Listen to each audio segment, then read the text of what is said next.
Good morning বন্ধুরা, কেমন আছো তোমরা সবাই? আশা করছি সবাই খুব খুব ভালো আছো। আমরাও খুব ভালো আছি আর ভালো থাকার চেষ্টা করছি এই গরমে। গরম তো প্রচুর পড়েছে। আর সবাই কেমন আছো গরমে আমাকে জানিও। আমরা মোটামুটি আছি। তো দেখো, সকাল সকাল চলে এসেছি রান্নাঘরে। আর এসে এটা কী কাটছি বলো তো? পেঁপে, পাকা পেঁপে। তো যাই হোক, মজা করলাম। তো আজকে সকালে এটাই হচ্ছে আমাদের ব্রেকফাস্ট। মানে আজকে সকালে আর কিচ্ছু খাবো না। আবির চলে এসেছে রান্নাঘরে, আমার পেছনে ঘুরঘুর করছে। ও কী করছে বলো তো? ও এখন গরম জল করছে। আমি বললাম আমি পেঁপে আর ফল টলগুলো বাকিগুলো কাটছি, তুমি গরম জলটা করে নাও। কারণ সকালবেলা করে ও খায়, তোমার লেবু জল খায়। তো ওইটাই ও করছে। আমি তো বানিয়ে নাও। তো বল ঠিক আছে, করে নিচ্ছি। আর আমি এখন ফল টলগুলো কাটছি, কারণ আজকে এটাই ব্রেকফাস্ট হবে বললাম। তো শুধু পেঁপে খাবো না, পেঁপে তো খাওয়া খুবই ভালো শরীরের জন্য, আর অন্তত পেটের জন্য তো খুবই ভালো। ওই যে ওর পা দেখা যাচ্ছে, দেখো, ভূতের মতো। আর তো এখানে একটু আপেলও কেটে নিচ্ছি। আপেলগুলো দেখলাম যে না খেলে, আর দুটো না তিনটেই ছিল, কেটে ফেলছি। আর একটা তরমুজ এনেছিলাম। আর তরমুজটা দেখো, এই যে আমি যখনই তরমুজ আনি এভাবে কেটে নিয়ে আসি, কারণ যাতে বুঝতে সুবিধা হয়, আর দোকানদারকে পরে গিয়ে যাতে ধরতে পারি যে তুমি এরকম বাজে আমাকে তরমুজ দিয়েছো, সেই জন্য আমি কাটিয়ে নিয়ে আসি। তো এখন সব ফল কেটে নিয়েছি। এবার এটাকে ভালো করে প্লেটে সাজিয়ে নিয়ে দুজনে বসে পড়বো। তারপরে আজকে দুপুরে রান্নাবান্না কী করছি তোমাদের দেখাচ্ছি, চলো। আজকে খুব সিম্পল রান্না, পান্তা ভাত। এই যে ভাত রাখা আছে, এটা পান্তা ভাত বলা যায় না, এটাকে কি একটা যেন বলে, এটাকে বলে বোধহয় পুষ্টি ভাত না কি বলে। তো এটা ঠান্ডা হয়ে এসছে, মোটামুটি জল ঢেলে দেবো।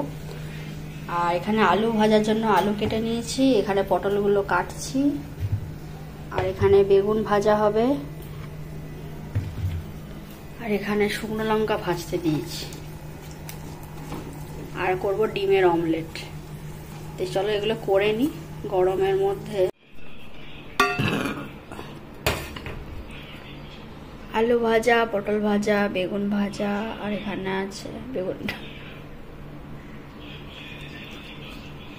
বেগুন ভাজা, পটল ভাজা, আলু ভাজা, এখানে আছে ডিম ভাজা। ডিমটা একসাথেই ভেজেছি, এটাকে হাফ করে নেবো। ভাতে জল দিয়ে রেখেছি,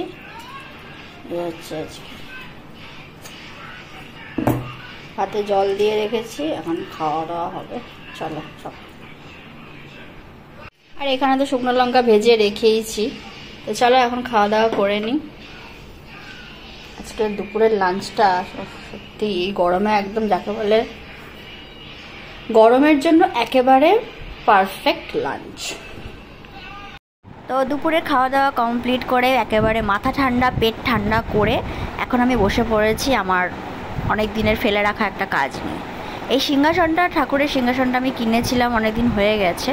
তো এটাকে মানে একটুখানি রং টং করবো বলে ভেবেছিলাম যে আমার ঠাকুরের সিংহাসন আমি নিজের হাতেই রং করব।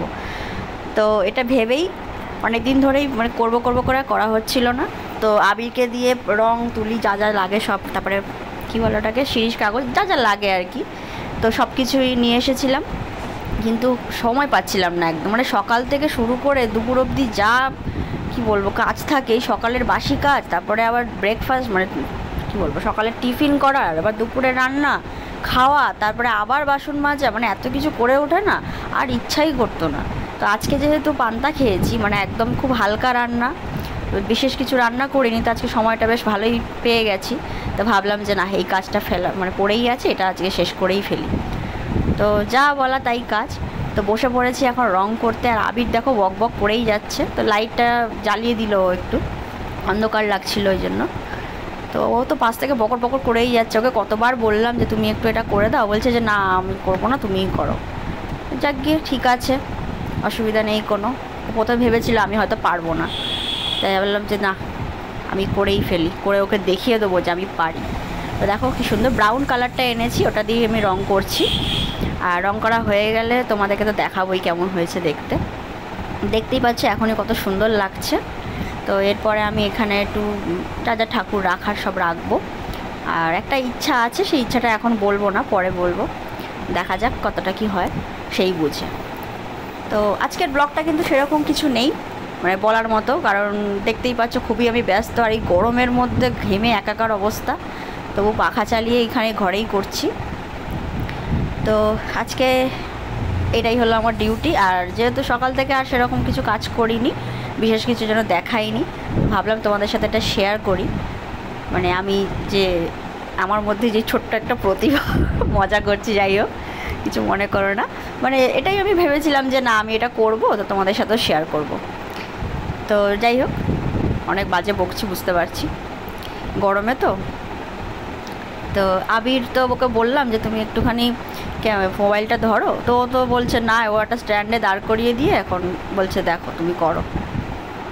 আর আমি এদিকে দেখো কথা বলতে বলতে অনেকটাই কিন্তু রং হয়ে গেছে। ওপরের ওই যে চূড়াটা রয়েছে ওটা করে নিয়েছি, আর নিচের দিকে করে তারপরে সাইডগুলো করবো। সাইডগুলো এখন করছি না, কারণ এদিক ওদিক ঘোরাতে হচ্ছে তো হাতে রং লেগে যাবে, তো সেই কারণে।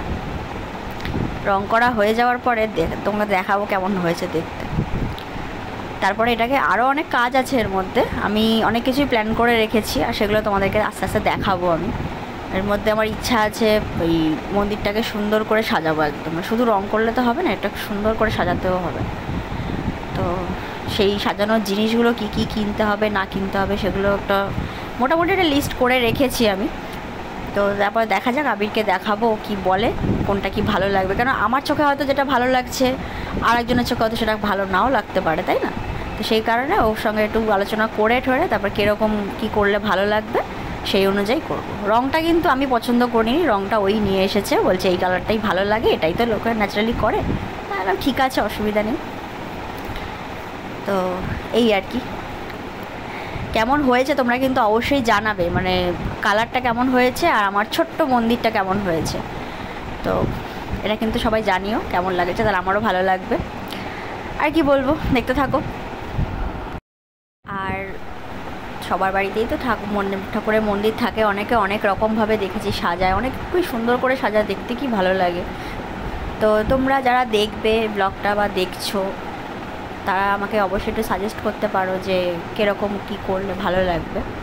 আমার একটা ইচ্ছা আছে, ছোট্ট একটা ঘন্টা হয় না এই ওপরের চূড়াটার এখান দিয়ে লাগানোর, যে মন্দিরে যেরকম থাকে ছোট্ট ছোট্ট, মন্দিরে তো বড় থাকে, মানে ছোটো একটা ঘন্টা মতো লাগাবো, এটা আমার ইচ্ছা আছে। তো তোমরা একটু সাজেস্ট করো যে কীরকম কী করলে ভালো লাগবে। তো যাই হোক, আজকে অনেকটা বড় একটা কাজ করে ফেললাম, কাজটা সারা হলো, নাহলে এটা পড়েই থাকতো। যাই হোক, কেমন লাগছে এখন দেখতে তোমরা কিন্তু জানিও। আমার তো বেশ ভালো লাগছে, আমার মোটামুটি দেখো কথা বলতে বলতে রং করা হয়ে এসেছে। তো চলো আর কি, তারপরে এরপরে কি করব না করবো সবই তোমাদের সাথে শেয়ার করব। তো কেমন লাগলো ভিডিওটা অবশ্যই জানাতে ভুলো না, ভালো লাগলে একটা লাইক করে দিও। আজকের ব্লগটা কেমন লাগলো জানিও। দেখা হবে খুব শিগগিরই নতুন একটা ব্লগের সঙ্গে। আর ততদিন সবাই খুব খুব ভালো থেকো, সুস্থ থেকো, আমার ব্লগ দেখতে থেকো, এভাবেই আমাকে সাপোর্ট করো, ভালোবেসো। তো চলো আজকের মতো এখানেই শেষ করছি, টাটা, বাই বাই।